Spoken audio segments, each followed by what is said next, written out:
Chapter 37. Jacob continued to dwell in the land of Canaan, where his father had lived as a foreigner. This is the history of Jacob. When Joseph was 17 years old, the young man was tending the flock with the sons of Bilhah and the sons of Zilpah, the wives of his father.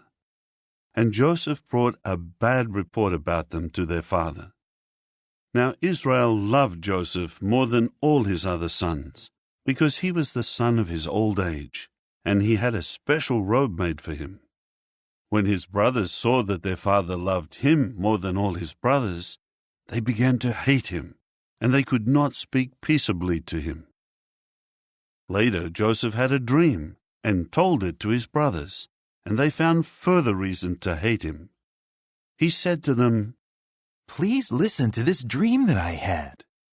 There we were binding sheaves in the middle of the field, when my sheaf got up and stood erect, and your sheaves encircled and bowed down to my sheaf."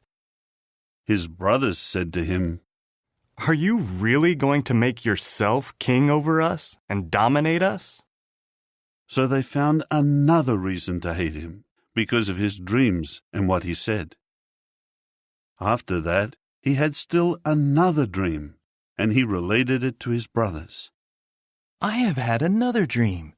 This time the sun and the moon and 11 stars were bowing down to me." Then he related it to his father, as well as his brothers, and his father rebuked him and said to him, "What is the meaning of this dream of yours?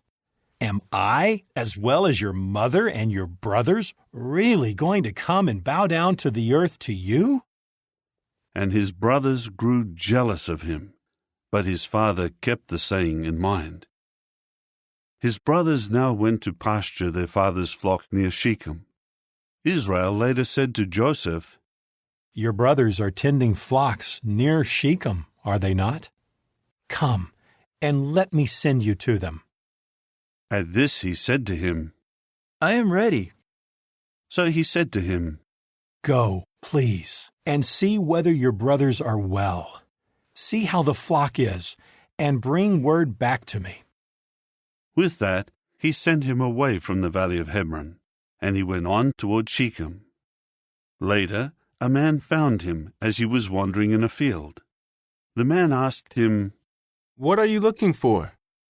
To this he said, "I am looking for my brothers. Please tell me, where are they tending flocks?" The man continued, "They have pulled away from here, for I heard them saying, 'Let us go to Dothan.'" So Joseph went after his brothers, and found them at Dothan. Now they caught sight of him from a distance, and before he reached them, they began plotting against him to put him to death. So they said to one another, "Look, here comes that dreamer. Come now, let us kill him and pitch him into one of the water pits, and we will say that a vicious wild animal devoured him. Then let us see what will become of his dreams." When Reuben heard this, he tried to rescue him from them.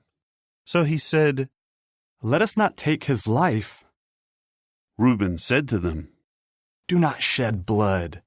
Throw him into this water pit in the wilderness, but do not harm him." His purpose was to rescue him from them, in order to return him to his father. So as soon as Joseph came to his brothers, they stripped Joseph of his robe, the special robe that he wore, and they took him and threw him into the water pit. At the time the pit was empty. There was no water in it. Then they sat down to eat.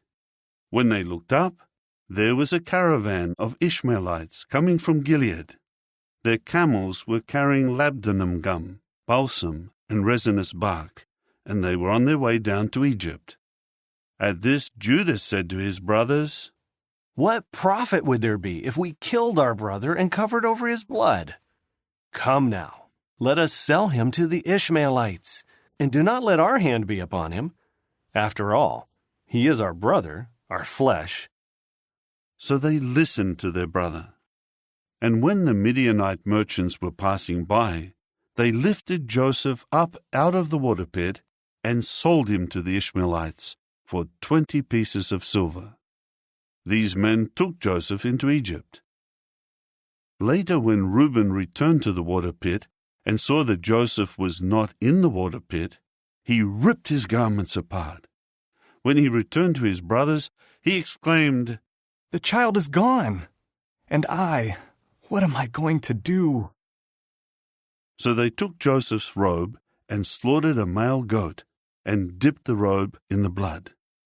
After that, they sent the special robe to their father and said, "This is what we found. Please examine whether this is your son's robe or not." Then he examined it and exclaimed, "It is my son's robe! A vicious wild animal must have devoured him. Joseph is surely torn to pieces." With that, Jacob ripped his garments apart and put sackcloth around his waist and mourned his son for many days. And all his sons and all his daughters kept trying to comfort him, but he kept refusing to take comfort, saying, "I will go down into the grave mourning my son."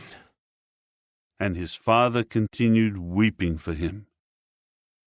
Now the Midianites sold him in Egypt to Potiphar, a court official of Pharaoh and the chief of the guard.